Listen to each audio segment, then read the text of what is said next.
ഖാല നബി സല്ലല്ലാഹു അലൈഹി വസല്ലമ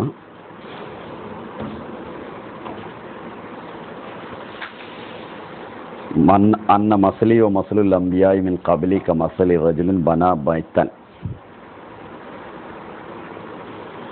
ഫഹസ്സനഹു വ അജ്മലഹു ഇല്ലാ മൗലിയ ലബ്നത്തിൻ മിൻ സാവിയത്തിൻ ഫജഅല الناس يطوفون ويتعجبون له ويقولون ഹല്ലാ വളഅത്ത് ഹാദിഹിൽ ലബ്ന വ അന ഖാതമുൻ നബിയ്യിൻ റവാഹുൽ ബുഖാരി. അല്ല ഒരു ഹദീസ് പറയണ്ട, ഹദീസ് എത്തന്നെ പറയണ്ടേ. ഖാല റസൂലുള്ളാഹി സ്വല്ലല്ലാഹു അലൈഹി വസല്ലം ഇന്നഹു സയകൂനു ഫി ഉമ്മത്തി കദ്ദാബൂന സലാസൂന കുല്ലുഹും യസമു അന്നഹു നബിയ്യൻ വ അന ഖാതമുൻ നബിയ്യിൻ ലാ നബിയ ബഅദി.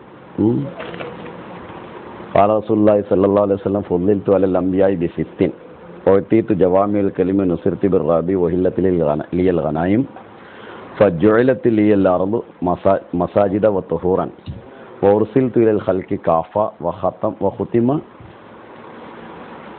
بي النبي رواه مسلم والترمذي وابن ماجه. ഓരോ ഹദീസുകൾ നിങ്ങൾ പറഞ്ഞോളൂ, അതിനനുസരിച്ച് നമ്മൾ തുടങ്ങാം. ഫസ്റ്റ് ഹദീസ് എടുക്കാം. മസലി വ മസലുൽ അംബിയാഉ മിൻ ഖബ്ലി കമസലി ബൈതൻ ബന റജുലൻ ബൈതൻ. അങ്ങനെയാണ് ഈ ഹദീസിലുള്ളതെന്നാണ്. ബുഖാരിയിലുള്ള ഹദീസിൽ മസലി വ മസലുൽ അംബിയാഉ മിൻ ഖബ്ലി കമസലി ഖസ്രിൻ എന്നാണ് വാക്കുള്ളത്. എന്തായാലും പ്രശ്നമല്ല. എനിക്ക് മുമ്പുള്ള പ്രവാചകന്മാരുടെയും ഉപമ ഒരു കെട്ടിടം പോലെയാണ്. ഒരാൾ ഒരു കെട്ടിടം ഉണ്ടാക്കി. ഫതുരിക മിൻഹു മൗലിയു ലബ്നത്തിൻ എന്നൊരു ഹദീസിലുണ്ട്. അതായത് ഒരു ഇഷ്ടികയുടെ ഭാഗം മാത്രം ഒഴിവാക്കി വെച്ചു. അങ്ങനെ അതിനെ കാണുന്ന ആളുകൾ, വളരെ ഉത്തമമായിട്ടും വളരെ ഭംഗിയോടുകൂടി ഉണ്ടാക്കിയിട്ടുള്ള ഈ കെട്ടിടത്തെ കാണാൻ വരുന്ന ആളുകൾ അതിൻ്റെ അത്ഭുതത്തിൽ പരതന്ത്രരാകാറുണ്ടായിരുന്നു. വളരെ സുന്ദരമാണ് എന്ന് പറഞ്ഞാൽ അത്ഭുത പരതന്ത്രരാകാറുണ്ടായിരുന്നു. എന്തായാലും ഈ ഒരു മൂലയിൽ നിന്ന് ഒരു ഇഷ്ടിക, ഒരു കല്ല് ഇല്ലാതായിപ്പോയത് എന്നതിനെ കുറിച്ചിട്ട് അവർ അതിനൊരു കുറവ് എടുത്ത് പറയാറുണ്ടായിരുന്നു. അങ്ങനെ ഞാൻ വന്നു, ആ കല്ല്, അവസാനത്തെ കല്ല്, ആ കല്ല് ഞാൻ വെച്ചു, ഞാൻ മൂലം ആ കെട്ടിടം പൂർത്തിയായിന്ന്. അങ്ങനെയുടെ ഹദീസിലുണ്ട്. ഞങ്ങൾ എഴുതിയിട്ടില്ല ഹദീസിൽ. അല്ല, അതിന് മുമ്പ് അതിന് പറഞ്ഞത് പിന്നെ വഖുത്തിമ ബിയൽ ബുന്യാൻ എന്നാണ് ഹദീസിലുള്ളത്. ഞാൻ മുഖേന കെട്ടിടം പൂർത്തീകരിക്കപ്പെട്ടു. വ അന ഖാതമുൻ നബിയ്യൻ, ഞാൻ ഖാതമുൻ നബിയ്യനാണ് എന്നാണ് ഹദീസിലുള്ളത്. ഞാനിതിന് രണ്ട് തലത്തിലോട് മറുപടി പറയാൻ ഉദ്ദേശിക്കാം. ഒന്ന്, റസൂലുള്ളാഹിന്റെ കാലത്തോടു കൂടി പൂർത്തിയാക്കപ്പെട്ട ആ കെട്ടിടം ഒരു കല്ല് മാത്രമാണ് അവശേഷിക്കുന്നത്. ഒരു കെട്ടിടത്തിന് സാധാരണ രീതിയിൽ ഒന്ന് ദറായത്ത് എന്ന് പറയും. അതായത് നമ്മൾ ബുദ്ധിപരമായിട്ട് അതിനുള്ള സമയമാണ്. അത് അതിൻ്റെ മറുപടിയല്ല, ഞാൻ നിങ്ങളോട് മനസ്സിൽ വെക്കാൻ വേണ്ടി പറയാം. ഒരു കെട്ടിടത്തിൽ ഒരു കല്ല് ഒഴിവാക്കിയാലും അതത്ര പ്രാധാന്യമുള്ളൊരു സംഗതിയല്ല. ഒരു കല്ല് എന്ന് പറഞ്ഞാൽ അപ്രധാനമായിട്ടുള്ള ഒരു കെട്ടിടം എന്ന് പറയുമ്പോൾ ആ കെട്ടിടത്തിൽ ഒരു കല്ലിൻ്റെ സ്ഥാനം അത്ര വലിയൊരു സ്ഥാനമല്ല. ഒന്ന്. അപ്പോൾ റസൂലുള്ളാഹി സ്വല്ലല്ലാഹു അലൈഹി വസല്ലം സ്ഥാനം ആ ഒരു കല്ലിൻ്റെ മാത്രമാണെങ്കിൽ മറ്റെല്ലാ പ്രവാചകന്മാരെയും അപേക്ഷിച്ച് വളരെ ചെറിയൊരു സ്ഥാനമാണ് പ്രഥമ ദൃഷ്ടിയാൽ അതിലുള്ളത്. വേറൊരു കാര്യം, ഈ ഹദീസിൻ്റെ 3 റാവികൾ ലൈഫാണ്. ഇനി സംഗതി, 3 റാവികൾ ലൈഫാണ് ഈ പറഞ്ഞ ഹദീസിൻ്റെ. പക്ഷെ ഞാനത് അംഗീകരിക്കുന്നു. ലൈഫായണെന്ന് ആ മാനദണ്ഡത്തെ ഞാൻ അംഗീകരിക്കുന്നില്ല. ലൈഫാണ് ഹദീസ് എന്ന് സ്ഥാപിക്കാൻ വേണ്ടി റാവികളെ ലൈഫാക്കുന്ന പരിപാടി ഉണ്ടല്ലോ, ആ മാനദണ്ഡത്തെ ഞാൻ വിശ്വസിക്കുന്നവനല്ല. കാരണം പലതും ഹദീസിൽ ശരിയായിട്ടുള്ളതുണ്ട്. ഇനി റാവികളൊക്കെ ശരിയായിട്ടുള്ളത് ഹദീസ് തെറ്റായിട്ടുള്ളതുണ്ട്. അതുകൊണ്ട് ആ മാനദണ്ഡത്തെ അംഗീകരിക്കാത്തതുകൊണ്ട് ഞാൻ ആ ഹദീസിനെ സഹിയായിട്ട് തന്നെ അംഗീകരിക്കുന്നു. ഇപ്പം എനിക്കിപ്പോൾ ഒരു സുന്നത്ത് ജമാഅത്തിൻ്റെ ഒരാളോടോ അല്ലെങ്കിൽ മുജാഹിദിനോടോ അല്ലെങ്കിൽ മറ്റൊരു മുസ്ലിമിനോടോ വർത്താനം പറയുകയാണെങ്കിൽ ഒരു താർക്കിക ലെവലിൽ വരുമ്പോൾ ഞാൻ പറയും ഹദീസ് ലൈഫാണെന്ന് പറയും. എനിക്കതിനെക്കുറിച്ചും ചർച്ച ചെയ്യേണ്ട ആവശ്യമില്ല. ചർച്ച അവിടെ അവസാനിക്കും. ഞാൻ അങ്ങനെയല്ല നിങ്ങളോട് പറയുന്നത്. നിങ്ങളോട് പറയുന്നത് വേറൊരു വ്യക്തിയിലാണ്. എന്താ വെച്ചാൽ അതിൻ്റെ ആവശ്യമില്ല. ആ തർക്കത്തിൽ ഒരർത്ഥമില്ല. നിങ്ങൾ നേരത്തെ പറഞ്ഞൊരു കാര്യം ഞാൻ അപ്പോൾ നിങ്ങൾക്ക് വേണ്ടി പറയാം. നമ്മൾ ഇമാമിങ്ങളാണ് ഹദീസിനെ കുറിച്ച് മനസ്സിലാക്കേണ്ടത്. നിങ്ങൾ പറഞ്ഞല്ലോ, സഹീഹുൽ ബുഖാരി എന്നാണ് നിങ്ങൾ അവിടെ അടിയിൽ എഴുതിയിരിക്കുന്നത്. ബുഖാരിയുടെ തഫ്സീറുണ്ട്, ഫത്ഹുൽ ബാരി അല്ലാമ ഇബ്ൻ ഹജർ അസ്ഖലാനി എഴുതിയിട്ടുള്ളത്. എൻ്റെ കയ്യിൽ സാധനമുണ്ട്, 16 വാള്യങ്ങളിലുള്ള ഈ പുസ്തകം എൻ്റെ കയ്യിലുണ്ട്. അതിൽ ഈ ഹദീസിന് വ്യാഖ്യാനം കൊടുത്തിട്ടുണ്ട്. അതിൽ അദ്ദേഹം കൊടുത്തിരിക്കുന്നത് ഈ ഞാൻ ഇബാറത്തുകൾ എനിക്ക് കറക്റ്റ് അതേമാതിരി ഓർമ്മല്ല, എങ്കിലും ഞാനത് പറയാൻ ശ്രമിക്കുകയാണ്. ചിലപ്പോൾ ഇബാറത്ത് ലേശം അങ്ങോട്ടും ഇങ്ങോട്ടാണ്, അർത്ഥത്തിലും ആശയത്തിലും മാറ്റമല്ല. ഹുനൻ നെളറു ഇല അക്മലിൽ ബുനിയാൻ, ഇവിടെ ഈ കെട്ടിടം പൂർത്തീകരിച്ചു എന്ന് പറഞ്ഞതിൻ്റെ ഉദ്ദേശം നബി സല്ലല്ലാഹു അലൈഹി വസല്ലം കൊണ്ടുവന്ന ശരീഅത്താകുന്ന കെട്ടിടമാണ്. മുമ്പുള്ള ശരീഅത്തുകൾ മഅമാ മലാമിന ശരായിൽ കാമിലത്തി, മുമ്പ് നടന്ന ശരീഅത്തുകൾ കാമിലായിരുന്നുവെങ്കിൽ ഇവിടെ മുഹമ്മദ് സല്ലല്ലാഹു അലൈഹി വസല്ലം കൊണ്ടുവന്ന ശരീഅത്ത് അക്മലാണ്, സർവസമ്പൂർണമാണ് എന്നാണ് ഇതുകൊണ്ട് ഉദ്ദേശിക്കുന്നത്. അപ്പോൾ അവിടെ ഖാത്തമൻ നബിയീൻ എന്ന് പറഞ്ഞത് ശരീഅത്തോടു കൂടി വന്ന, അത് ഖാത്തം എന്നുള്ള ആലങ്കാരിക പ്രയോഗമാണ്. ഞാൻ പറഞ്ഞില്ല അവസാനത്തെ എന്ന് പറയുകയാണെങ്കിൽ ആലങ്കാരികമാണെന്ന്. ആലങ്കാരിക പ്രയോഗമാകുമ്പോൾ അതിന് മറ്റൊരു അർത്ഥം കൊടുക്കേണ്ടി വരും. ആലങ്കാരികം എന്തുപയോഗിച്ചാലും അതിൻ്റെ ശരിക്കുള്ള വിവക്ഷ നമ്മൾ പറഞ്ഞെടുക്കേണ്ടി വരും. അപ്പോൾ മുഹമ്മദ് സല്ലല്ലാഹു അലൈഹി വസല്ലം ആലങ്കാരികമായിട്ട് അവസാനത്തെ പ്രവാചകനാണ് എന്ന് പറഞ്ഞാൽ ശരീഅത്ത് കൊണ്ടുവരുന്നവരിൽ അവസാനത്തെ പ്രവാചകനാണ് എന്നർത്ഥം കിട്ടും. ഇനിയുള്ളത് ഈ ഖുത്തിമ ബിയൻ നബിയൂൻ എന്നതിന് ഹദീസിൻ്റെ വ്യാഖ്യാതാക്കൾ ഷാ വലിയുല്ലാസ മുഹദ്ദസ് ദഹ്ലവി, വലിയ 12-ാം നൂറ്റാണ്ടിൽ മുജദ്ദിദാണെന്ന് വരെ മുജദ്ദിദാണെന്ന് അൽഫസാനി തന്നെ, മുജദ്ദിദ് അൽഫസാനി എന്ന് അവരെ കുറിച്ച് പറയാറുള്ളത് തന്നെ 12-ാം നൂറ്റാണ്ടിൽ മുജദ്ദിദാണെന്നാണ്. അദ്ദേഹം അതിന് എഴുതിയിട്ടുള്ളത് ഖുത്തിമ ബിയൻ നബിയൂൻ എന്ന് പറഞ്ഞതിൻ്റെ അർത്ഥം ശരീഅത്ത് അതുകൊണ്ട് അവസാനിപ്പിക്കപ്പെട്ടിരിക്കുന്നു എന്നാണ്. അവസാനത്തെ പരിപൂർണമായിട്ടുള്ള ശരീഅത്ത് കൊണ്ടുവന്നു എന്നാണ് അതിനർത്ഥം.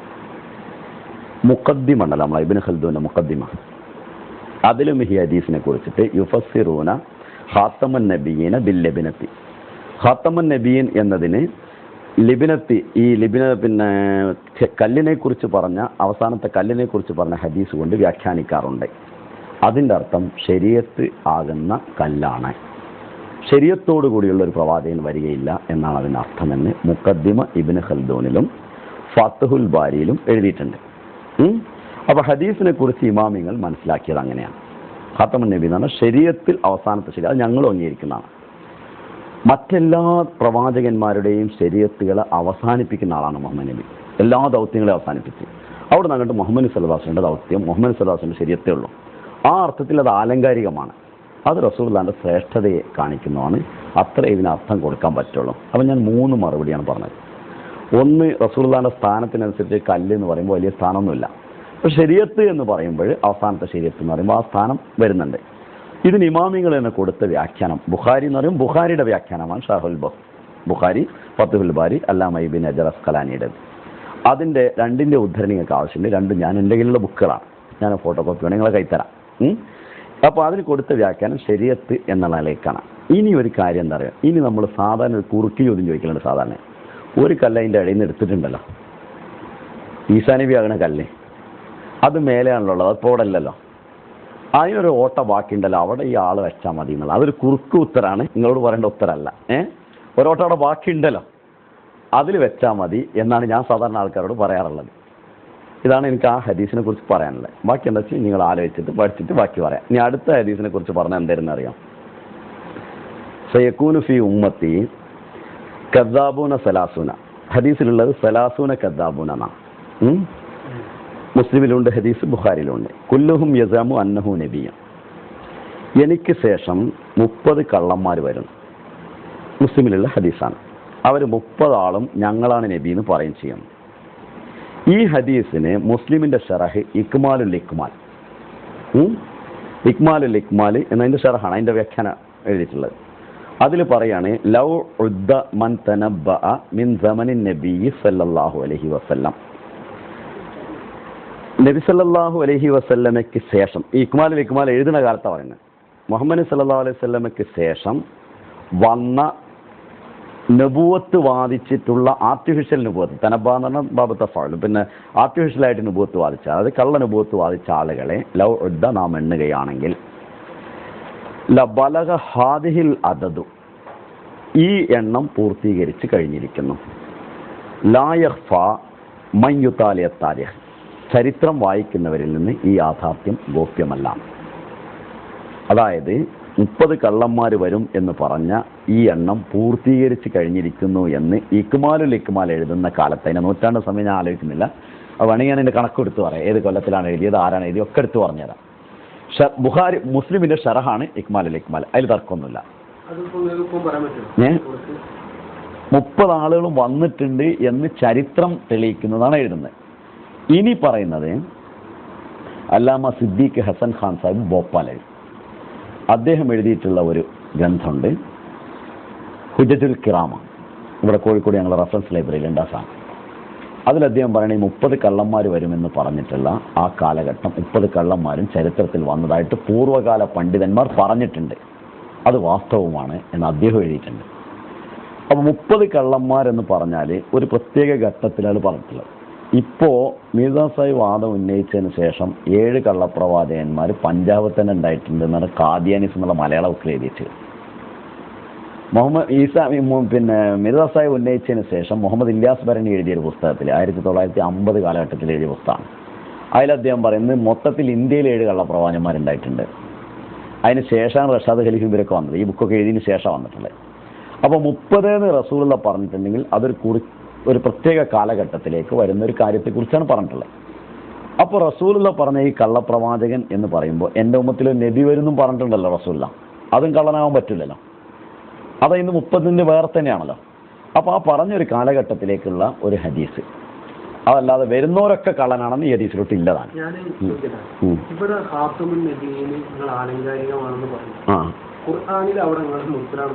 ഏത്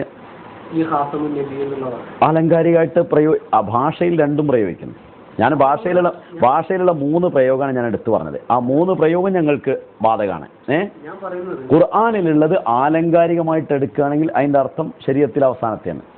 നേർക്ക് നേരെ എടുക്കുമ്പോൾ മുദ്ര. ഈ രണ്ടർത്ഥം ശരീഅത്ത് കൊണ്ടുവന്നതിൽ അവസാനത്തെ ഞങ്ങൾക്ക് സമ്മതമാണ്, ഞങ്ങൾ അതിനെ എതിര് പറഞ്ഞിട്ടില്ല. കൊടുക്കുന്നുണ്ട്. അഹമ്മദ് മലയാളത്തിൽ എഴുതി വെച്ചിട്ടുണ്ട്. അങ്ങനെ ശരീഅത്തിലുള്ളതാണ് എന്നുള്ളതിൽ ഇപ്പോൾ ഖുർആനിൽ ഖാത്തമുൻ നബിയിൽ നിങ്ങൾ ചില ആരൊക്കെ എഴുതിയ തഫ്സീറുകളൊക്കെ പറയും, ഞാൻ പറയുമ്പോൾ വിചാരിക്കേണ്ട. പക്ഷെ ചില ഇമാമിങ്ങൾ എഴുതിയ തഫ്സീറുകളൊന്നും നിങ്ങൾ ഉണ്ടാക്കില്ല ഉദ്ദേശിച്ചില്ലേ. ഇപ്പോൾ ഈ ഖാത്തമുൻ നബിയിൽ എന്നുള്ളതിൽ ഇബ്നു കസീർ, ഇമാം റാസി, അതേപോലെ അങ്ങനെ കുറച്ച് ഇമാമികൾ തഫ്സീർ ചെയ്യുന്നു. ഇവരുടെ തഫ്സീറുകളിലൊന്നും ഇങ്ങനെ കാണുന്നില്ലല്ലോ, അതെന്തുകൊണ്ടാണ്? ഇമാം റാസി എഴുതിയിട്ടുണ്ട്.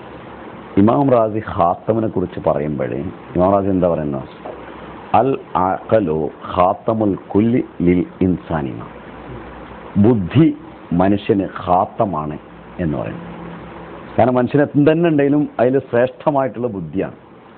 അത് അവസാനത്തെ എന്ന അർത്ഥത്തിലല്ല പറയുന്നത്, ബുദ്ധി ഖാത്തമാണെന്ന്. അപ്പോൾ ഖാത്തമ് എന്നുള്ള പദത്തിന്റെ പ്രയോഗം ഇമാം റാസി അങ്ങനെയും പറയുന്നുണ്ട്. ഖാത്തമ് നബീന്റെ കാര്യമല്ല ഞാൻ പറയുന്നത്. ഏത് ഇമാം റാസി പറഞ്ഞത് ഖാത്തമ് എന്നുള്ള പ്രയോഗം ശ്രേഷ്ഠതരമായിട്ടുള്ള ഒന്നിനെയാണ് ഉപയോഗിക്കുന്നത്. ബുദ്ധിയെ മനുഷ്യന് ഖാത്തമ് എന്ന് പറയാം, മനുഷ്യന്റെ ഇടയിൽ ഖാത്തം എന്ന് പറയാം. ഖാത്തമ് നബീന്റെ ആയത്തിന്റെ ഭാഗത്തല്ല ഇത് പറയുന്നത്. ഖാത്തമിനെ കുറിച്ച് അദ്ദേഹം വിവരിക്കുന്ന സ്ഥലത്ത് പറയാം. പിന്നെ ഖാത്തമുൻ നബീൻ എന്ന് ഈ ഇമാമികളൊക്കെ പറഞ്ഞു. മൊത്തത്തിൽ നമ്മൾ മനസ്സിലാക്കാം. മൊത്തം എനിക്ക് ഓർമ്മയില്ല, അതാ ഞാൻ പറയുന്നത്. ഞാനിപ്പോൾ പറഞ്ഞത് ഇത് പറഞ്ഞിട്ടുണ്ടെന്ന് പറഞ്ഞു. ഏത് മനുഷ്യന്റെ മറ്റവയവങ്ങളെ അപേക്ഷിച്ച് ബുദ്ധി അവന്റെ ഖാത്തമാണ്, ശ്രേഷ്ഠമാണ്. പ്രവാചകന്മാരിൽ എല്ലാ പ്രവാചകന്മാരും വരുമ്പോൾ റസൂലുള്ളാഹി സ്വല്ലല്ലാഹു അലൈഹി വസല്ലം അതിന്റെ ഖാത്തമാണ്. എന്തെങ്കിലും കുഴപ്പമുള്ളത്? നബിമാരുടെ കൂട്ടത്തിൽ ഖാത്തമാണ്.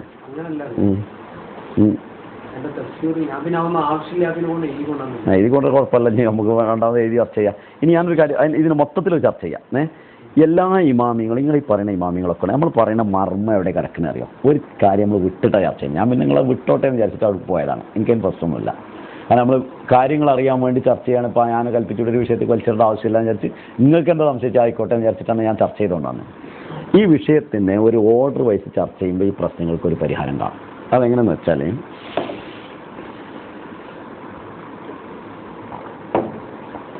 ഈ ഇമാമിങ്ങളൊക്കെ ഈസാ നബി വരുന്ന വിശ്വസിച്ചവരാണ്.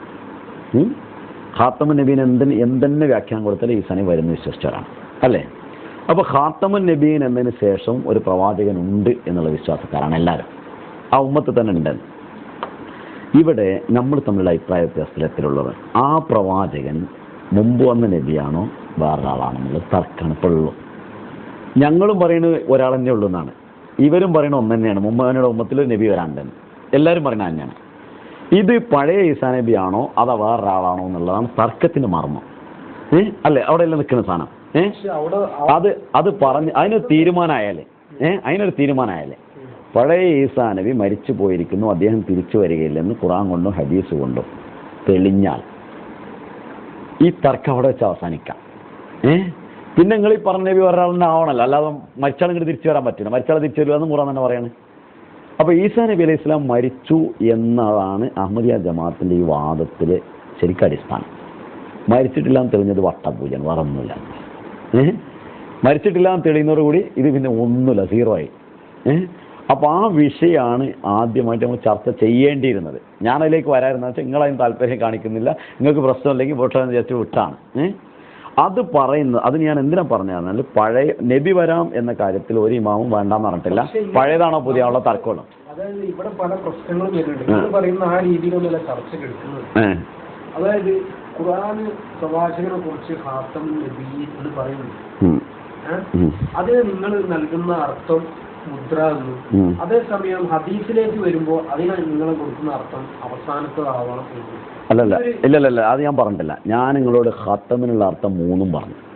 നിങ്ങൾ ശരിക്കും ശ്രദ്ധിക്കാത്തതുകൊണ്ടുള്ള പ്രശ്നം അല്ല. ഞാൻ പറയട്ടെ, ഖുർആനിൽ മുദ്ര എന്നുള്ള അർത്ഥം ഇവിടെ എന്താണ്? എവിടെ? ഏത്? ഈ ഖാത്തമുൻ നബിയ്യീൻ എന്ന് പറഞ്ഞാൽ ഖാത്തമുൻ നബിയ്യീൻ എന്ന് പറഞ്ഞാൽ പ്രവാചകന്മാരുടെ മുദ്ര എന്നാണ് നേരർത്ഥം. മജാസിയായിട്ട് പറയുമ്പോൾ, ഞാൻ പറയട്ടെ, മജാസിയായിട്ട് പറയുമ്പോൾ പ്രവാചകന്മാരിൽ അവസാനത്തെ എന്നുള്ള അർത്ഥം കൊടുക്കാം. അവസാനത്തെ എന്നുള്ളതല്ല, അവസാനിപ്പിക്കുന്നവെന്നുള്ള അർത്ഥം.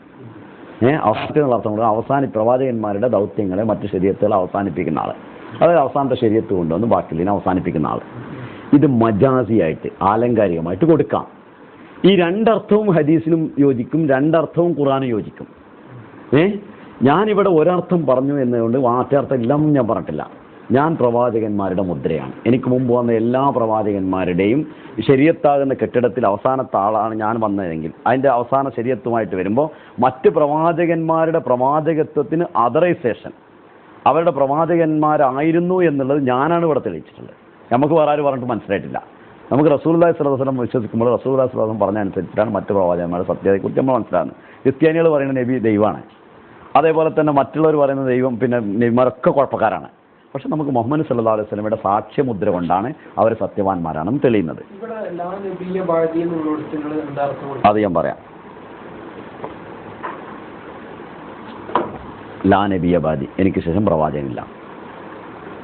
റസൂലുള്ളാഹി സ്വല്ലല്ലാഹു അലൈഹി വസല്ലമയുടെ വാക്കാണ്. അത് ഒരു ഹദീസിലല്ല, 16 ഹദീസ് സഹിഹായ ഹദീസുകളിലുണ്ട് ലാ നബിയ ബാദി എന്ന് മാത്രം. ഒരുപാട് ഹദീസുകൾ വേറെ ഉണ്ട്. അതേ സമയത്ത് 68 ഹദീസുകളിൽ ഒരു പ്രവാചകൻ വരുന്നതാണുള്ളത്, ഈസാ നബി വരുന്നുള്ളതാണ്. എനിക്ക് ശേഷം പ്രവാചകനില്ല എന്ന് പറയുമ്പോൾ റസൂൽ തന്നെ എനിക്ക് ശേഷം ഒരു പ്രവാചകൻ ഉണ്ട് എന്നും പറയുന്നു. അത് രണ്ടിനെയും കൂടി നിങ്ങളൊരു പക്ഷേ പഴയ നബിയാണെന്ന് പറയാം, അത് റസൂൽ പറഞ്ഞിട്ടില്ല. പഴയതാണെന്നൊരു വ്യാഖ്യാനം റസൂൽ കൊടുത്തിട്ടുണ്ട്, ഞാനത് എടുക്കാം, എനിക്ക് പ്രശ്നമില്ല. ഞാൻ പറയുന്നത് റസൂലുള്ളാഹി സ്വല്ലല്ലാഹു അലൈഹി വസല്ലമയുടെ 2 ഹദീസ് ആശയ വിരുദ്ധമായിട്ട് നമ്മൾ പ്രത്യക്ഷത്തിൽ കാണുമ്പോൾ അതിനെ തസ്ബീക്ക് ചെയ്യാന്ന് പറയും. അതിനെ രണ്ടും ആശയ സമന്വയത്തിലേക്ക് കൊണ്ടുവരിക. അതിനെന്ത് ചെയ്യുക? ഒന്നിൽ ഖുർആൻ എടുക്കണം, അല്ലെങ്കിൽ റസൂലുള്ളാഹിന്റെ തന്നെ ഒരു ഹദീസ് എടുക്കണം. ഈ കാര്യത്തിൽ റസൂലുള്ളാഹി സ്വല്ലല്ലാഹു അലൈഹി വസല്ലമയുടെ ഹദീസിനെയാണ് ഞാൻ എടുക്കാൻ വിചാരിക്കുന്നത്. 68 ഹദീസ് നബി വരുമെന്നാണെങ്കിൽ 16 ഹദീസ് ഉള്ളത് സഹിഹായ ഹദീസ്, സിയാസത്തിൽ ഹദീസിനെ കുറിച്ച് ഞാൻ പറയുന്നത്. 16 ഹദീസുകൾ നബി വരൂലെന്നുണ്ട്, ലാ നബിയ ബാദി എന്നുണ്ട്. അതിന് റസൂലുള്ളാഹി സ്വല്ലല്ലാഹു അലൈഹി വസല്ലം ഒറ്റ ഒരു പോം വഴിയാണ്, ലൈസ ബൈനി വ ബൈനഹു നബി, എനിക്കും വരാനിരിക്കുന്ന മസീബിനും മറിയമിനും ഇടയിൽ നബിയില്ല. അപ്പോൾ എനിക്കും അദ്ദേഹത്തിനും ഇടയിൽ നബിയില്ല എന്ന് പറഞ്ഞാൽ അതിൻ്റെ അപ്പുറം അദ്ദേഹം നബിയാണെന്നല്ലേ പറയുന്നത്. അപ്പോൾ ലാ നബിയ ബാദി എന്നതിനൊരു മാർജിൻ നമ്മൾ കൊടുക്കുമ്പോൾ റസൂലുള്ള വെച്ച മാർജിൻ്റെ അപ്പുറത്തേക്ക് ഇത് വലിക്കാൻ പറ്റില്ല.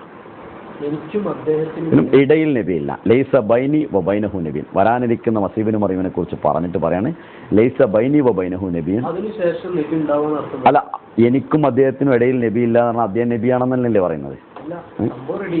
അതിനുശേഷം അവിടെ വേറൊരു അർത്ഥം വരുന്നുണ്ട്. അതായത് അതിനുശേഷവും നബി ഉണ്ടാവാന്നുള്ള അർത്ഥം ഉണ്ട് എന്നാണ് പറഞ്ഞത്. അതുകൊണ്ടല്ലേ ഇല്ല എന്ന് പറയുന്നത്. ഇവിടെ ഈ അതിന് ശേഷം എനിക്കും അദ്ദേഹത്തിനും ഇടയിൽ നബി ഇല്ല എന്ന് പറയുമ്പോൾ ലാ നബിയ ബാദി എന്ന് പറഞ്ഞാൽ എനിക്കും അദ്ദേഹത്തിനും ഇടയിൽ നബി ഇല്ല എന്നുള്ള അർത്ഥമല്ലേ എടുക്കാൻ പറ്റുള്ളൂ. അദ്ദേഹം നബിയാണെന്ന് റസൂലുള്ളാഹി പറയുമ്പോൾ എനിക്കും അദ്ദേഹത്തിനും ഇടയിൽ നബി ഇല്ല എന്നും പറയുമ്പോൾ അതിൻ്റെ അപ്പുറം നബി ഇല്ല എന്ന് നമ്മളിങ്ങനെ ഇത് വലിച്ചുകൊണ്ട് പോകാം. നമുക്കൊരു വേറെ ഹദീസ് കൂടി വേണമല്ലോ വലിക്കാനേ, അതില്ലല്ലോ. ഇനി വേറൊന്ന് പറയാം. ഈ ലാ നബിയ ബാദി വന്ന വേറൊരു ഹദീസ് ഞാൻ പറയാം. ബുഖാരി തന്നെ വന്ന ഹദീസ്, ബാബ് കിതാബുൽ അംബിയ ബാബ് മാസുക്കിറ ആൻഡ് ബനി ഇസ്രായേൽ. അംബിയാക്കളെ കുറിച്ച് പരാമർശിച്ചിട്ടുള്ള അധ്യായത്തിൽ ബനി ഇസ്രായേലിനെ കുറിച്ച് പറയുന്ന കാര്യങ്ങളെക്കുറിച്ച് വിവരിക്കുന്ന ഹദീസിൽ റസൂൽ തിരുമേനി സല്ലല്ലാഹു അലൈഹി വസല്ലം പറയാണ്, കാനത്ത് ബനു ഇസ്രായേല തസൂസുഹുമുൽ അംബിയ കുല്ലമ ഹലക നബിയുൻ ഖലഫഹു നബിയൻ ഫലാ നബിയ ബാദി സയകൂനു ഖുലഫ ഫഫൂ ബിബൈഅത്തിൻ. ബനു ഇസ്രായേൽ ഒരു നബി മരിച്ചാൽ അദ്ദേഹത്തിൻ്റെ ഖലീഫയായി മറ്റൊരു നബി സാരഥ്യമേൽക്കാറുണ്ടായിരുന്നു. എന്നാൽ ഫലാ നബിയ ബാദി, എനിക്ക് ശേഷം പ്രവാചകനില്ല, എനിക്ക് ശേഷം അടുത്ത ഭാവിയിൽ വരാനുള്ളത് ഖലീഫമാരാണ്, നിങ്ങൾ അവരെ ബൈഅത്ത് ചെയ്യണം എന്ന് റസൂലുള്ളാഹി സ്വല്ലല്ലാഹു അലൈഹി വസല്ലം നമ്മോട് വസിയത്ത് ചെയ്യാണ്. അപ്പോൾ അവിടെ ലാ നബിയ ബാദി എന്ന് പറഞ്ഞതിന് ശേഷം സയക്കൂനു എന്ന് പറഞ്ഞു. അടുത്ത കാലത്ത് വരുന്നത് നബി ഇല്ല എന്ന് പറയുന്നതോടുകൂടി അടുത്ത കാലത്ത് വരുന്നത് ഖലീഫമാരാണ്. അപ്പം നബി അല്ല ഖലീഫയാണ് വരിക എന്നാണ് പറഞ്ഞത്. അപ്പോൾ അടുത്ത കാലത്ത് വരുന്ന ഒരു കാര്യത്തെക്കുറിച്ചാണ് റസൂലുള്ളാഹി സ്വല്ലല്ലാഹു അലൈഹി വസല്ലം അവിടെ പറയുന്നത്. അല്ലാതെ എല്ലാ കാലത്തേക്കും സാമ് അറബിയിൽ നമ്മൾ പ്രയോഗിക്കുമ്പോൾ മുളാരിയായ ഫീലിൻ്റെ കൂടെ സീന് അല്ലെ സൗഫ സയക്കൂനു ഖുലഫ, എനിക്ക് ശേഷം ഖലീഫമാർ വരുന്നു. അതായത് അടുത്ത കാലത്ത് വരുന്ന ഖലീഫമാരാണ്. ഖലീഫമാരനെ വന്ന് നബി അല്ല വന്നത്, ഖലീഫമാർ വന്ന്. അപ്പോൾ അല്ല ഹദീസ് പ്രസക്തി ഇല്ല എന്നാരേ പറഞ്ഞേ. ഇന്നെന്താ ഉദ്ദേശിക്കുന്നത്? അതിനെ ലാ നബിയ ബാദി നിങ്ങൾ പറയല്ലോ ഖിയാമത്ത് വരെയാണെന്ന്. റസൂലുള്ള പറഞ്ഞത് അടുത്ത കാലത്തെ കുറിച്ചാണെന്ന് പറയണമെങ്കിൽ എനിക്ക് ഈ ഹദീസ് തന്നെ പറയണ്ടേ, വേറെ ഏതാ പറയാൻ പറ്റുക? ഖലീഫമാരാണ്. എനിക്ക് ശേഷം നബിയില്ല, ഖലീഫമാർ ഉണ്ടായിരിക്കും. ഖലീഫമാർ ഇങ്ങനല്ലേ? അതായത് ഇസ്രായേലിൽ ഓരോ പ്രവാചകൻ മരണപ്പെടുമ്പോഴും അടുത്ത ഖലീഫ വരും, പ്രവാചകനായി ഖലീഫ വരും. എന്നിട്ട് റസൂലുള്ളാഹി പറഞ്ഞത് എനിക്ക് ശേഷം പ്രവാചകനില്ല, പക്ഷേ ഖലീഫമാരെന്നല്ല. സയക്കൂനു ഖുലഫ, അടുത്ത ഭാവിയിൽ ഉണ്ടാകുന്നവർ ഖലീഫമാരായിരിക്കും. സയക്കൂനു എന്ന് ഭാഷയിൽ പറഞ്ഞാൽ അടുത്ത ഭാവി എന്നുള്ളൂ.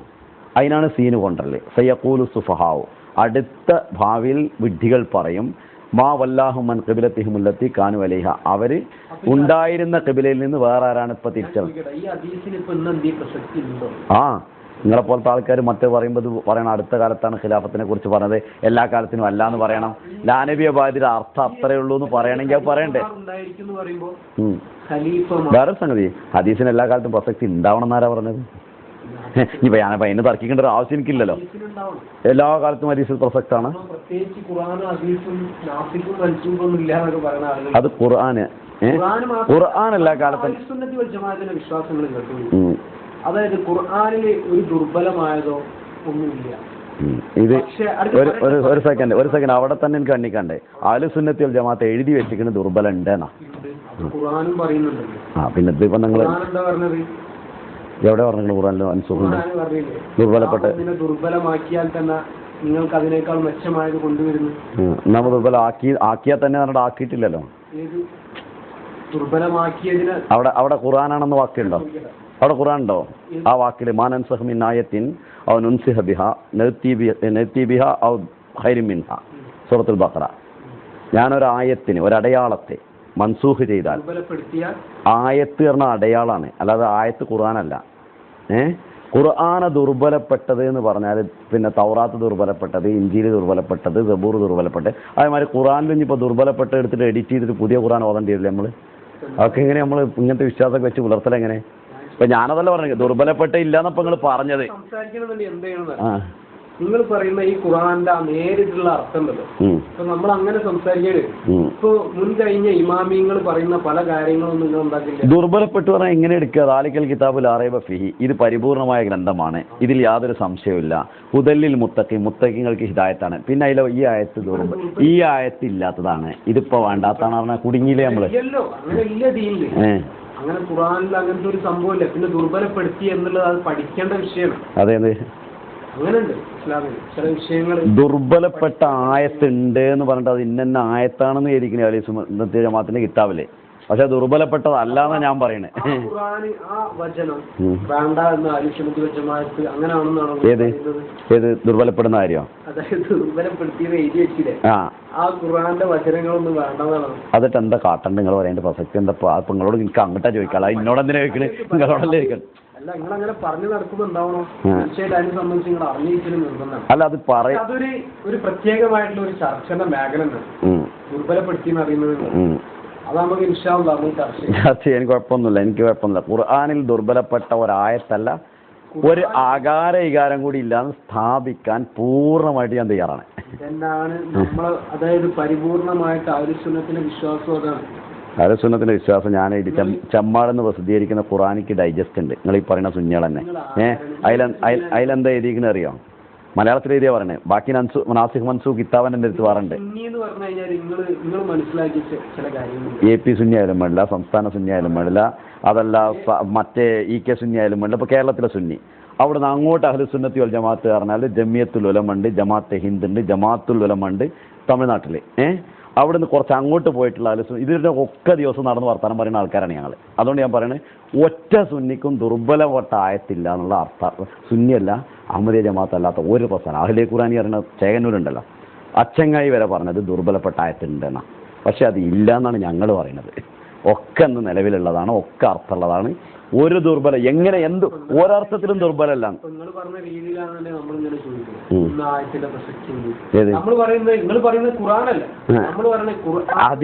ഹദീസിൽ എല്ലാ കാലത്തും ഒരു ഹദീസ് പ്രസക്തമാണ് എന്ന് ഒരു പണ്ഡിതനും എഴുതിയിട്ടില്ല. പിന്നെന്താ നിങ്ങൾ ഈ പറയുന്നത്? നമ്മളായിട്ടൊരു വാദം ഉന്നയിക്കാൻ പാടില്ല. അഹ്ലുസുന്നത്തി ജമാഅത്ത്, ഞാനെൻ്റെ അഹ്ലുസുന്നത്തി ജമാഅത്തിൽ ഉണ്ടായിരുന്ന ആളാണ്, എനിക്കതിനെതിരൊന്നും ഇപ്പോഴും ഇല്ല. പക്ഷെ അവരുടെ വിശ്വാസങ്ങളിൽ ചില കാര്യങ്ങൾ ഈ കാലഘട്ടത്തിൻ്റെ ഇമാമ് വന്നുകൊണ്ട് ഇതല്ല ശരിക്കുള്ള അഹ്ലുസുന്നത്ത്, ഇതാണ് അഹ്ലുസുന്നത്ത് എന്ന് പറഞ്ഞുകൊണ്ടാണ് എടുക്കണമെന്നുള്ളൂ. എനിക്ക് വിശ്വാസം കൺവിൻസ് ചെയ്തുകൊണ്ട്. അല്ലാതെ ഞാൻ നിങ്ങൾ സുന്നത്ത് ജമാഅത്ത് നിങ്ങളതാന്ന് പറഞ്ഞാൽ ഞാൻ വിട്ടുതരാനും തയ്യാറല്ല. അഹ്ലുസുന്നത്തി ജമാഅത്തിന് ഞാനുള്ളത്, അതിൻ്റെ അപ്പുറത്തേക്കൊന്നും ഞാനും പോകണില്ല. പക്ഷേ അതിൽ ചില തെറ്റുകളും അബദ്ധങ്ങളെയും അഹ്ലുസുന്നത്തി വൽ ജമാഅത്ത് എന്ന് പറഞ്ഞിട്ട് വാരി കൂട്ടി വെച്ചിരിക്കണേ, അതിനെ വേണ്ടാന്നേ നമ്മൾ പറയണുള്ളൂ. ഞങ്ങൾ അഹ്ലുസുന്നത്തി വൽ ജമാഅത്ത് തന്നെയാണെന്ന് ഞങ്ങളുടെ വാദം. അല്ല, അതൊക്കെ പിന്നെ പറയേണ്ടത്, അതൊക്കെ കൊണ്ടുവരണം. അതിൽ ഇനി ഒരു ഹദീസുടെ ബാക്കിയുള്ളത് എനിക്ക് ശ്രേഷ്ഠത നൽകി. സിത്തിൻ അതിൽ 6 ഞാൻ ഹദീസ് പറയാം. റസൂലുള്ളാഹി സ്വല്ലല്ലാഹു അലൈഹി വസല്ലമക്ക് ഖാത്തമുൻ നബിയിൽ നിന്ന് ഞങ്ങൾ പറയുമ്പോൾ ഒരർത്ഥം ശ്രേഷ്ഠ പ്രവാചകൻ, അതാണ് ആലങ്കാരികമായിട്ടുള്ള പ്രയോഗത്തിൻ്റെ അതിൻ്റെ വിവക്ഷ. ഈ ഹദീസിലും 5 കാര്യങ്ങൾ റസൂലുള്ളാഹിൻ്റെ ശ്രേഷ്ഠതയാണ് വിവരിച്ചത്. 6ാമത്തെ കാര്യവും ശ്രേഷ്ഠതയാണ്. ഖാത്തമുൻ നബി എന്ന് പറഞ്ഞത് ശ്രേഷ്ഠ അല്ലേ പറഞ്ഞ ഫുള്ളിൽ ടു ബി സിത്തി എന്ന് പറഞ്ഞാൽ 6 കാര്യങ്ങൾ എനിക്ക് ശ്രേഷ്ഠത നൽകിയിരിക്കുന്നു. അല്ലേ? അങ്ങനെ ചോദിച്ചോളി, ഇനി ചോദിച്ചോളി, നിങ്ങൾ പറയോളി. അതായത് ഒരാൾ പറയാണ് 6 കാര്യങ്ങളെ കൊണ്ട് ഞാൻ ശ്രേഷ്ഠമാക്കപ്പെട്ടു, എന്നിട്ട് 6ാമത്തെ കാര്യം എടുത്തിട്ട് പറയാണ് 6ാമത്തെ കാര്യം എന്താ വെച്ചാൽ ഞാൻ ശ്രേഷ്ഠമാക്കപ്പെട്ടു. അതിലെന്താ അർത്ഥം? ഏത്? ഞാനൊരു ഖാത്തമുൻ നബിയീൻ എന്നതും എൻ്റെതിൽ ഒരു ശ്രേഷ്ഠതയാണ്. അല്ലേ? ശ്രേഷ്ഠതയല്ലേ സാധനം? എന്താണ് അവിടെ ഖാത്തമുൻ നബി എന്നുള്ളത് എന്താണ് ഉദ്ദേശിക്കുന്നത്? അതടുത്ത് പറയാം. ഞാനല്ല പറയണേ, ഇത് ശ്രേഷ്ഠതയാണോ റസൂലുള്ളാഹിന്റെ ഖാത്തമുൻ നബി എന്നുള്ളത്? അല്ലേ? അതല്ല റസൂലുള്ള പറയുന്നത്. ഫുള്ളിൽ ടു ബി സിത്തിൻ 6 കാര്യങ്ങൾ എനിക്ക് ശ്രേഷ്ഠ. അല്ല, ഖാത്തമുൻ നബീൻ എന്നുള്ളത്, ഖാത്തമുൻ നബീൻ എന്നുള്ളത് ഞാൻ പ്രവാചകന്മാരുടെ മുദ്രയാണ്, അത് എൻ്റെ ശ്രേഷ്ഠതയാണ്. ശ്രേഷ്ഠതയാണെന്ന് നേരത്തെ പറഞ്ഞു, അതിലുള്ളതല്ല. പ്രവാചകന്മാരുടെ മുദ്രയാണ്. പ്രവാചകന്മാരുടെ മുദ്രയാണ് എന്നുള്ളത് കൊണ്ട് എന്താ ഉദ്ദേശിക്കുന്നത്? പ്രവാചകന്മാർക്ക് സാക്ഷ്യമുദ്രയാണ് റസൂലുള്ളാഹി സ്വല്ലല്ലാഹു അലൈഹി വസല്ലം ആഗമനം. എല്ലാ പ്രവാചകന്മാരും സത്യവാന്മാരാണ് എന്ന് നമ്മൾ മനസ്സിലാക്കുന്നത്, ലോകം മനസ്സിലാക്കുന്ന റസൂലുള്ളാഹിന്റെ ആഗമനത്തോടു കൂടിയാണ്. ലോകത്തിന് ഇപ്പോൾ നടക്കുന്ന ലോകം അവതരിപ്പിച്ച പ്രവാചകന്മാരുണ്ട്, അതൊന്നും പ്രവാചകനാണെന്ന് വിശ്വസിക്കാൻ പറ്റിയ കണ്ടീഷനല്ല ഉള്ളത്. ഇനി ഞാൻ പറയട്ടെ നിങ്ങളിപ്പോൾ ഖാത്തമുൻ നബിന് എന്താ അർത്ഥം കൊടുക്കുക? അന്ത്യപ്രവാചകൻ അർത്ഥം കൊടുക്കും നിങ്ങൾ പറയല്ലേ? അല്ല പറയണേ. ഞാൻ 6 കാര്യങ്ങൾ കൊണ്ട് ഇതര പ്രവാചകനേക്കാൾ ശ്രേഷ്ഠനാകുന്നു. എന്താണ് പറയുക കാര്യം? 1 അർത്ഥവ്യാപ്തിയുള്ള വചനങ്ങൾ എനിക്ക് നൽകുന്നു, ജവാമിഉൽ കലിം. 2 ശത്രുഭീതി കൊണ്ട് എനിക്ക് വിജയം നൽകുന്നു. 3 ഗനീമത്ത് മുതൽ എനിക്ക് അനുവദിക്കപ്പെട്ടു. 4 ഭൂമി മുഴുവൻ പള്ളിയും ശുചീകരണ വസ്തുവുമാക്കപ്പെട്ടു. 5 എല്ലാ സൃഷ്ടികളിലേക്കും ഞാൻ ദൂതനായി അയക്കപ്പെട്ടു. 5 കാര്യം പറഞ്ഞു. 6ാമതായിട്ട് പറയണേ ഞാൻ ശ്രേഷ്ഠനായിരുന്നു. അങ്ങനെ ഞാൻ പറഞ്ഞിട്ടില്ലല്ലോ, അത് നിങ്ങളല്ലേ പറയണത്. ഞാൻ പ്രവാചകന്മാർക്ക് മുദ്രയാണ്. ഇവിടെ നമ്മൾ പറയുന്നത് ആറാമത്തേത് പ്രവാചക പരമ്പര എന്നെ കൊണ്ട് അവസാനം. അത് ശ്രേഷ്ഠതയാണോ? പ്രവാചകപരം ഒരു പരമ്പര അവസാനിപ്പിച്ച അത് ശ്രേഷ്ഠതയാണോ? ലോകത്ത് എന്തെങ്കിലും ഒരു സമൂഹത്തിന് അവസാനിപ്പിക്കല ശ്രേഷ്ഠത? ലോകത്ത് ഏതെങ്കിലും ഒരു ഭാഷയിൽ അങ്ങനെ പ്രയോഗിച്ചിട്ടുണ്ടോ? ബഹാദൂർ ഷാ സഫർ മുഗൾ സാമ്രാജ്യത്തിന് അവസാനിപ്പിച്ച ആളാണ്. അതിനുശേഷം പിന്നെ മുഗൾ രാജാക്കന്മാരുണ്ടായിട്ടില്ല. അയാൾ ശ്രേഷ്ഠന.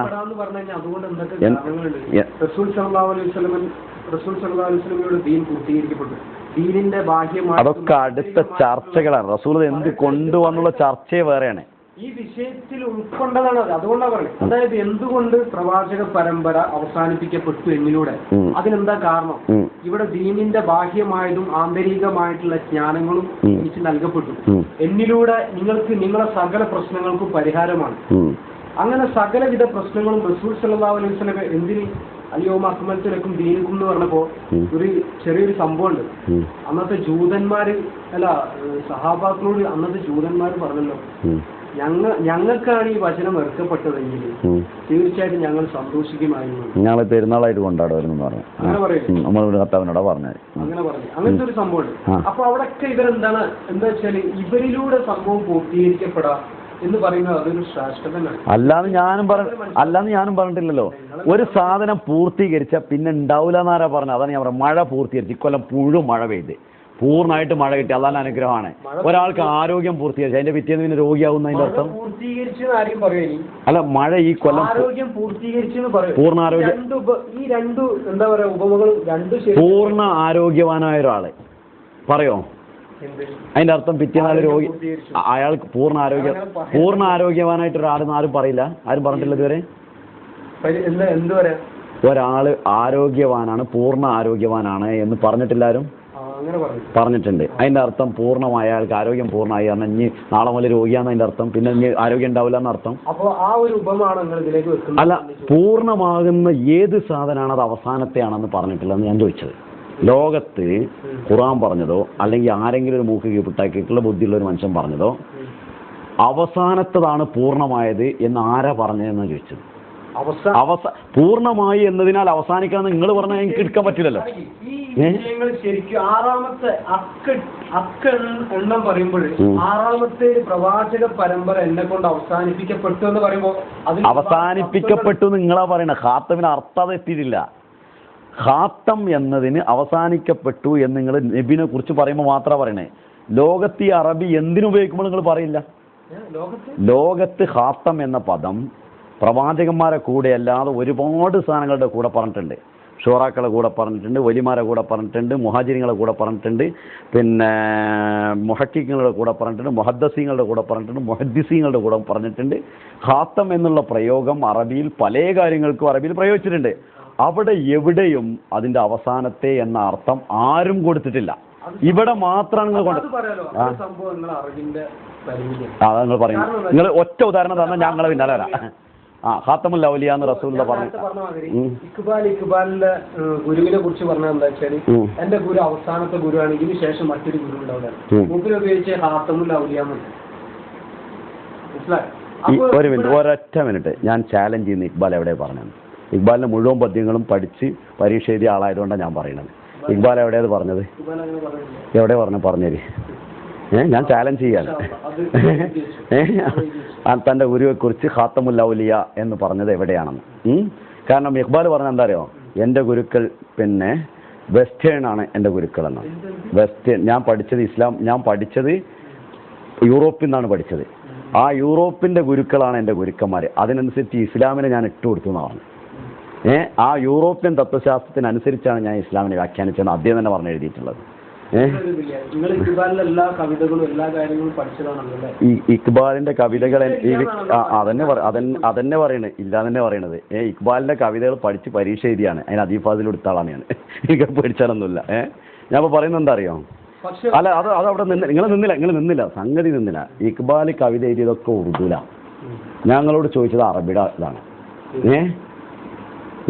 നിങ്ങളോട് ഖാത്തമിന്റെ ഉദാഹരണം ഞാൻ ചോദിച്ചത് അതവിടെ നിൽക്കട്ടെ, നമുക്ക് വേറെ ചർച്ചയിലെടുക്കാം. ഖാത്തമിന്റെ ഉദാഹരണം ചോദിച്ചത് ലോകത്ത് ഇക്ബാൽ, അതായത് ഇവിടെ ഇക്ബാൽ ഖാത്തം ഗുരുവിന്, അതായത് തന്റെ ഗുരു അവസാനത്തെ ഗുരു ആണെന്നുണ്ടെങ്കിൽ ഇക്ബാൽ മനസ്സിലാക്കി. ആയിക്കോട്ടെ, പറയുന്നത് എന്താ ഇവിടെ അറബിയിലുള്ള ഖാത്തമുൽ ഔലിയ എന്നല്ല പറഞ്ഞത്. ഇക്ബാലിന്റെ ഗുരുവിനെ അവസാനത്തെ, അതായത് ഇത് എന്താ പറയാ പരിപൂർണമായിട്ടുള്ള ഗുരുവാണ്, ഇനി ഒരു ഗുരു ഉണ്ടാവില്ല എന്ന് ഇക്ബാൽ പറഞ്ഞിട്ടുണ്ട്. പക്ഷെ ഒരു കാര്യം പറയട്ടെ, ഇവിടെ ഇക്ബാലിന്റെ അഭിപ്രായമാണ് അത്. ആയിക്കോട്ടെ, ഇനി ഇങ്ങനെ ഇത് ഇക്ബാൽ മാത്രമല്ല പറഞ്ഞത്, അല്ല ഇക്ബാലിന്റെ അഭിപ്രായം. ഒരു സെക്കൻഡ്, ഇക്ബാൽ അടക്കട്ടെ മാത്രമാണ്. അപ്പൊ ഇതുപോലെ പലരും പറഞ്ഞിട്ടുണ്ട്. പക്ഷെ അവരൊക്കെ അവരെ അഭിപ്രായങ്ങൾ, അവരെ കമാലിയത്തുള്ളത്, അവരെ പരിപൂർണത കണ്ടിട്ട് എന്തായാലാണ് ആളുകൾ പറഞ്ഞതാണ് ഇനി ഇതിന് ശേഷം ഒരാൾ ഉണ്ടാവോ. പക്ഷെ ഇവിടെ ഹദീസ് ഒരു സെക്കൻഡ് അങ്ങനെ നിങ്ങളാ പറഞ്ഞ തത്വത്തിന് ഞാൻ അങ്ങനെ അതോടെ ബാക്കി അത് നിങ്ങൾ പറഞ്ഞ തത്വം ശരിയാണെങ്കിലും പിന്നെ ഹദീസ്ക്ക് പോകണ്ടുള്ളൂ. ആരും തന്നെ അങ്ങനെയല്ല പറഞ്ഞത്. അവര് അങ്ങനെയാണ് പറഞ്ഞത് നിങ്ങളെ അഭിപ്രായമാണ്.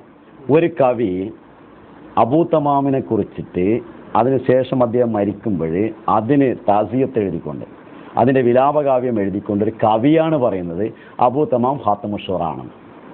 അയാളുടെ അറിവിൻ്റെ കമാലിൽ അയാൾ കവിയാണെന്ന് അറിയില്ല, ഈ എഴുതുന്ന കവിത വേറെ കവിതയാണെന്ന്. അവരുടെ അറിവിനെ കുറിച്ചാണ് പറഞ്ഞത് എന്ന് ആരോ എഴുതി വെച്ചിരിക്കണ്. പക്ഷെ അത് വിവരക്കേടാണ് എഴുതി വെച്ചിട്ടുള്ളത്. ഞാൻ പറയുന്നത് അബൂ തമാം ഖാത്തമുഷ്വറ എന്ന് പറയുന്നതിന് ഒരു കവിയാണ് പറയുന്നത്.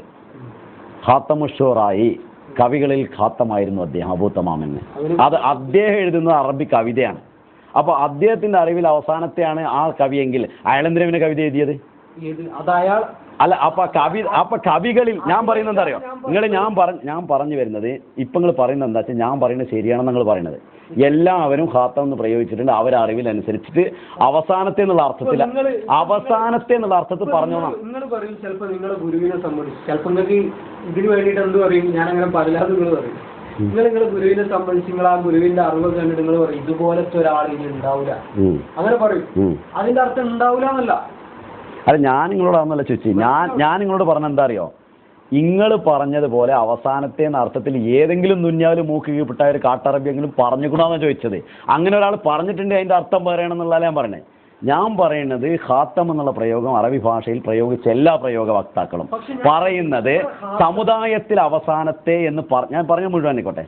ഖാത്തം എന്ന പദം ഇസ്മുകാലത്ത് സമൂഹനാമത്തിലേക്ക് ഇലാഫത്ത് ചെയ്ത് ജമ്മിലേക്ക് ഇലാഫത്ത് ചെയ്തിട്ട് അതിലേക്ക് കൂട്ടിയോജിപ്പിച്ച് പറയുമ്പോഴേ ഒരു സമൂഹത്തിലെ ഖാത്തം എന്നൊരാളെ കുറിച്ച് പറഞ്ഞാൽ ആ സമൂഹത്തിലെ അവസാനത്തെ എന്ന അർത്ഥത്തിൽ അറബി ഭാഷയിൽ എവിടെയെങ്കിലും ഒരാൾ പ്രയോഗിച്ചിട്ടുണ്ടോ എന്ന് ചോദിച്ചാൽ, അങ്ങനെ ഇന്നാൾ ഇന്നോടത്ത് പറഞ്ഞെങ്കിൽ നിങ്ങൾ പറയുകയാണെങ്കിൽ ഒരു സെക്കൻഡ് ഇന്നാൾ ഇന്നോടത്ത് എന്ന് പറഞ്ഞ് ഞാൻ രക്ഷപ്പെട്ടു.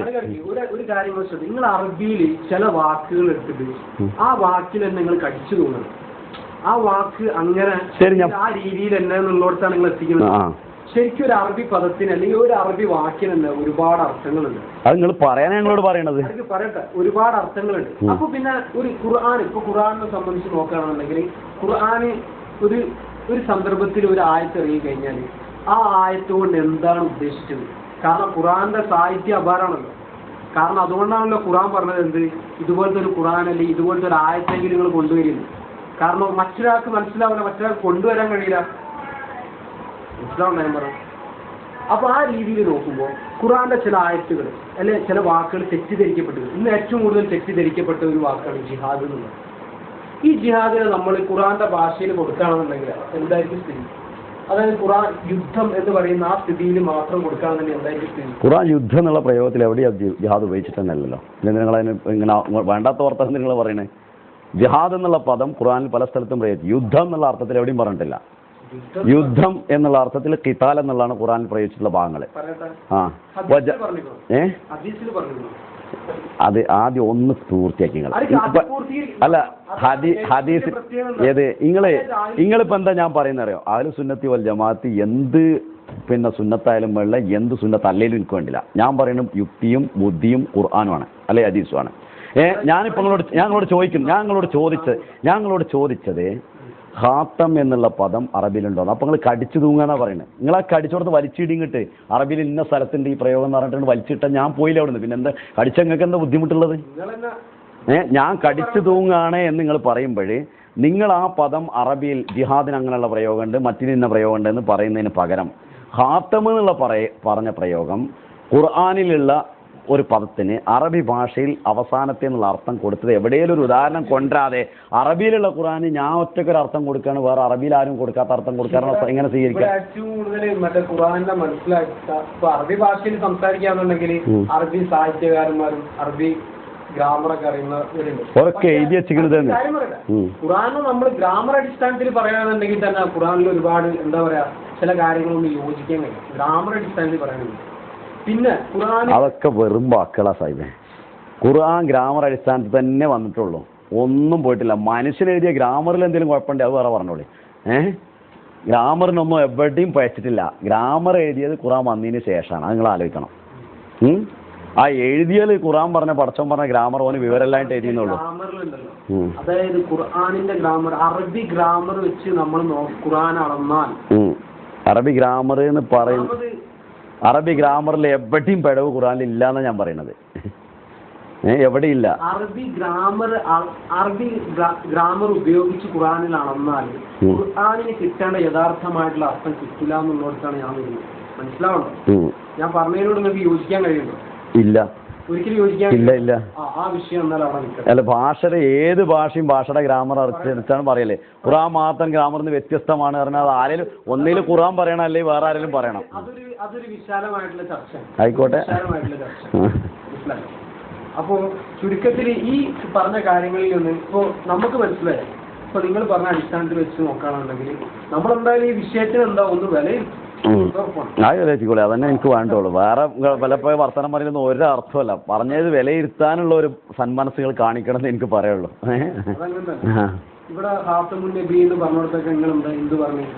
അതൊരു ആലങ്കാരിക. ഖാത്തമിനുള്ള 3 അർത്ഥങ്ങൾ ഞങ്ങൾ അംഗീകരിക്കുന്നു. 4ാമത്തെ ഒരു അർത്ഥം നിങ്ങൾ പറയുമ്പോൾ അതിന് തെളിവില്ല എന്നാണ് ഞാൻ പറയുന്നത്, വേറെ ഒന്നുമില്ല.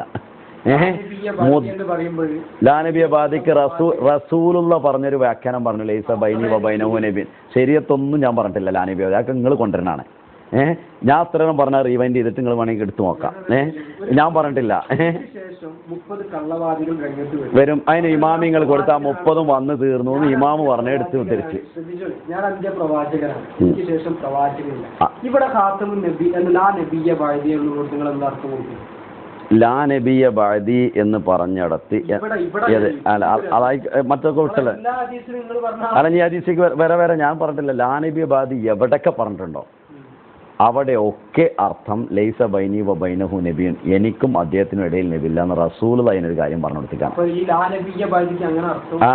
അറബിയിൽ ലാ വന്നു കഴിഞ്ഞാൽ അറബിയിലൊരു പൊതുവെ അറബിയിൽ ലാ വന്നു കഴിഞ്ഞാൽ തുടക്കത്തിൽ ലാ വന്നു കഴിഞ്ഞാൽ ആ വർഗത്തിനെ നിഷേധിക്കണം. അപ്പൊ അവർ ഒരു സെക്കൻഡ് ലാ നഫിയ ജിൻസ് എന്ന് പറയുന്നത് ആ വർഗത്തിനെ നിഷേധിക്കുന്ന ലാന്ന് വെച്ചു.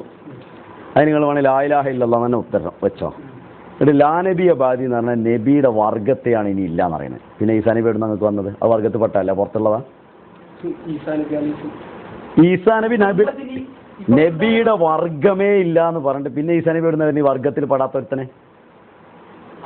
സന്മാർഗദർശിനി വരുന്ന നബി വരുന്ന കാര്യം പറയുന്നത് ഞാനതാ ചോദിക്കുന്നത്.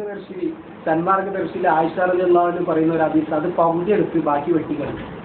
അതൊക്കെ അല്ല, അതൊക്കെ ഉണ്ട്. ഞങ്ങളോട് ചോദിച്ചതല്ല. സന്മാർഗദർശിനി പകുതിയല്ല 3/4 വെട്ടിക്കോട്ടെ, എനിക്കത് വിഷയമല്ല. ഞങ്ങളോട് ചോദിച്ച ലാ നബിയ ബാദിയിൽ ലാ പറഞ്ഞത് വർഗമാണ്, നബിയുടെ വർഗത്തിൽ ആരുമില്ല എന്ന് പറഞ്ഞാൽ ഈസാ നബി ഏത് വർഗത്തിൽപ്പെട്ട ആളാണെന്ന് അത് വർഗത്തിൽപ്പെട്ടതാണോന്നാ ചോദിച്ചത്. വർഗ്ഗമില്ല എന്ന് പറഞ്ഞാൽ പിന്നെ നിങ്ങൾ പറഞ്ഞു ഒരു വർഗ്ഗമില്ല എന്ന് പറഞ്ഞാൽ വർഗത്തിൽപ്പെട്ടതാണോ?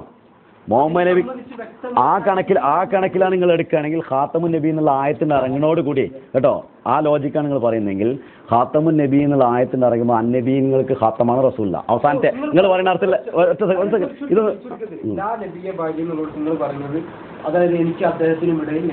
നബി ഇത് റസൂലുള്ളാന്റെ വ്യാഖ്യാനം ഞാൻ പറയണല്ലോ, റസൂൽ തൊടുത്ത വ്യാഖ്യാനം വരാനിരിക്ക ബുഖാരിയിലുള്ളത് റസൂലുള്ളാഹി സ്വല്ലല്ലാഹു അലൈഹി വസല്ലം ഹദീസ് തന്നെ പറഞ്ഞ വ്യാഖ്യാനാണ്. പിന്നെ അതിന് വേറെ വ്യാഖ്യാനം റസൂൽ തന്നെ പറഞ്ഞു.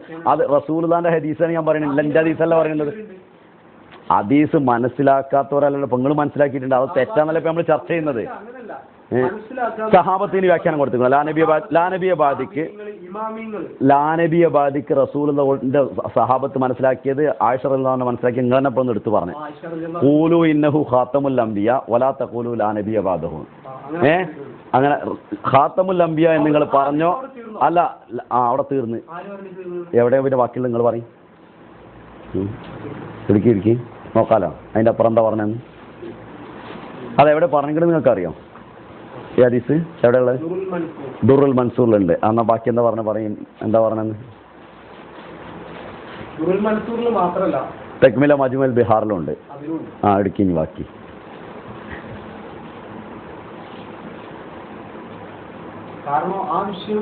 അല്ല ഇത് ഒരു സെക്കൻഡ്. ഇപ്പൊ ഖാത്തമുൽ അംബിയ എന്ന് നിങ്ങൾ പറഞ്ഞ പോലെ നബി അബാദിന് പറയരുതെന്നാ പറഞ്ഞേ.